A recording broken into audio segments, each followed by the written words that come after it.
हाय नमस्कार, मी Shweta. Welcome to my channel Shweta rhythm of life.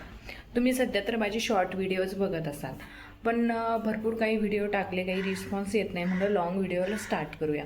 Long व्हिडिओमध्ये आज तुम्हाला मी दाखवणार आहे क्लिनिंग कशी करते, देवपूजा करते, माझी लाईफ कशी चालू आहे, हे सगळ्या गोष्टी मी तुम्हाला तुमच्यासोबत शेअर करणार आहे.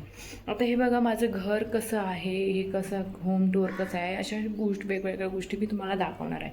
याच्यामध्ये क्लिनिंग म्हणा, स्वयंपाक म्हणा, बेबीची मुवमेंटमेंट म्हणा, असं काय पण असं म्हणजे डेली व्लॉगमध्ये मी तुम्हाला दाखवणार आहे. डेली व्लॉग म्हणजे तुमच्या लक्षात आलं आहे मी तुमच्यासोबत काय शेअर करणार. एकंदरीत तुम्ही माझे शॉर्ट व्हिडिओ बघा जाऊन चॅनलवर, म्हणजे तुम्हाला समजेल म्हणजे मी कशा प्रकारे व्हिडिओ बनवत आहे.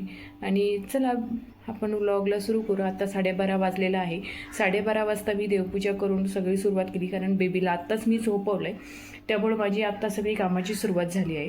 हे बघा मी तुम्हाला एकदम कॅमेरा फिरून दाखवते मी कशी सुरुवात करणार आहे. आता माझं किचन असं अस्तव्यस्त पडलेलं आहे आणि इकडं पण बघा सगळं रॅक खाली आहे. म्हणजे भांडे तर मी रात्रीच घासून ठेवलेले आहेत, पण तरी पण अजून अर्धे पूर्ण रॅक खाली झालं आहे. आणि इकडं फ्रीजवर पूर्ण प्रसारा पडला आहे, सगळं अस्तव्यस्त डुगुनी सामान केलेलं आहे. इकडं फेसवॉश पडला आहे, तिची खिळणी पडली, इकडं नारळ पडला आहे, म्हणजे सगळंच मिक्स किराणा पडला आहे. आणि इकडं मी थोडंसं आता क्लीन वगैरे करून घेतलेलं आहे. असं सगळंच अस्तव्यस्त आहे. इकडं माझं घर आहे. तर इकडं बघा देवपूजा केली, मग सुरुवात केली होती ब्लॉगला मी. आणि ब्लॉग सुरू होण्याच्या अगोदर काय काम केलं मी तुम्हाला दाखवते, काय काय मी कुठून सुरुवात केली.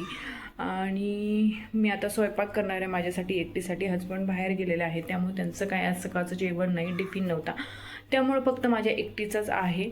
तर चला मी ब्लॉगला सुरू करते. आपण बघूया ब्लॉगमध्ये काय होतं आहे. तुम्हाला सांगितल्याप्रमाणे मी अशी देवपूजा केली आणि असा अस्वस्थ प्रसारा पडलेला होता. तो सोडून मी पहिल्यांदा म्हटलं आंघोळ वगैरे करून घ्यावा. तर मी आंघोळीला निघून गेले. आंघोळ केल्यानंतर मला परत आल्यानंतर हा पसारा दिसला. फ्रेश मी एवढी छान झालेली होते. प्रसारा पाहून परत आले, टेन्शन आला, रे एवढा पसारा मला आवरावा लागेल, कारण 12:30 तर वाजून गेले होते. मग हा प्रसारा मी आवरायला घेतला आणि आवरून घेतला मस्त. आणि डुगू उठायची वाट बघत होते. ती 2 तास ते 2.5 तास झोपली होती. आज म्हटलं कधी उठेल, आणि झोपायच्या टाइम आधी जागी असते तर त्यावेळेस म्हणते मी कधी झोपेल, असं होत असतं. आईचं हृदयच आहे. आणि माझ्या मम्मीला एवढा वेळ का लागायचा कामाला ते आज मला समजतंय. कारण आपण त्यावेळेस म्हणतो मम्मी तू काय करते, पण नाही, असं नाहीये. आपल्यावर वेळ येते त्यावेळेस आपल्याला आपण ह्या गोष्टीमध्ये सर्वाइव्ह होतो त्यावेळेस समजतं. हाय, दुपारचे 3:30 वाजले आणि भरपूर असं काम झालेलं आहे आज. म्हणजे पूर्ण क्लीन वगैरे असं छानपैकी करून घेतलं. घर पण एकदम व्यवस्थित आवरलं, पण फरची तर राहिलेली पुसायची. फरची आता नेक्स्ट असेल. आणि काही मला स्टॉप करावं लागेल काम आणि तिला बघावं लागेल. Bye bye. मग डुगू मध्ये सुटली होती, त्यामुळे मी काय काम केलं तुम्हाला दाखवताना असं किती छान मी असं घर सुंदर असं आवरून वगैरे ठेवलं. भांडे वगैरे किचन ओटा सगळं साफ करून घेतलं आणि केस पण विचारून घेतलं. आणि असं माझा हेअरफॉल होत असं, तर हेअरफॉलसाठी तुमच्याकडे काही औषध वगैरे असेल तर मला प्लीज कमेंट करून सांगा की हे औषध यूज कर, म्हणजे माझा हेअरफॉल थांबेल. महादेवाला जायचं होतं, मग मी अशी फुलं वगैरे साफ करून ठेवले. मग म्हटलं थोडीसं आणि घाई नको, मग मी असं आवरून घेतलं आणि संध्याकाळचं स्वयंपाकाला लागले. कारण हसबंड 2-3 दिवसानंतर वापस येणार होते, फिरायला गेले होते.